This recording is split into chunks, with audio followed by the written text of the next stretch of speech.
यो हो बैतडी जिल्लामा पर्ने पञ्चेश्वर गाउँपालिका वडा नम्बर 5 र 6 को सिमाना नेटा स्थित भव्य गणेश्वर मन्दिर।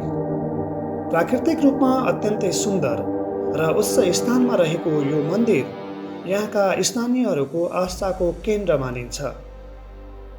गण भन्नाले सेनाको समूह वा किल्ला र मेश्वर भन्नाले उक्त गणका स्वामी वा ईश्वर अथवा गणमेश्वर।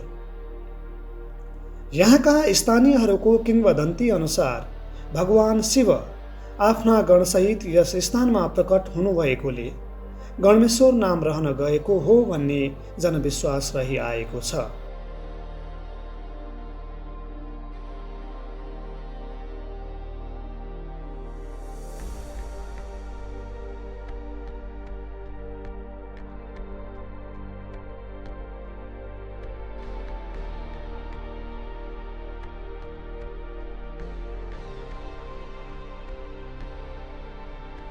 नेपाल भारतको सीमामा बग्ने पवित्र काली नदीमा निर्मित देवतालमा स्नान गरी यस स्थानमा आफ्नो सैन्य गणलाई राखी यसकै माथि अवस्थित तोलीको लेकमा गई बाबा गणेश्वरले तपस्या गर्ने गरेको हुनाले श्रद्धालु भक्तजनहरूले पनि काली नदीमा अवस्थित देवतालबाट तोलीसम्म शुद्ध मनले पूजापाठ गर्न सकेमा मनोकामना पूर्ण हुने जनविश्वास रहेको छ।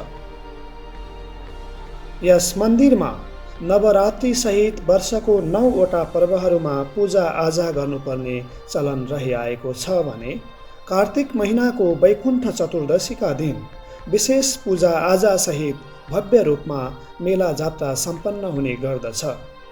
यस मन्दिरको दर्शन गर्न चाहने श्रद्धालु भक्तजनहरूले दशरथ चन्द राजमार्गमा अवस्थित देहीबान्डौँ बजारदेखि करिब 30 किलोमिटर दक्षिण पश्चिमतर्फ सडक यात्रा गरे पश्चात सडकको छेउमै बाबा गणेश्वरको दर्शन गर्न सक्नुहुनेछ।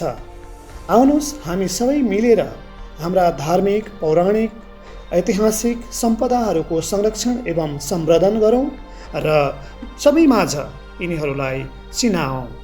धन्यवाद। फेरि भेटौँला।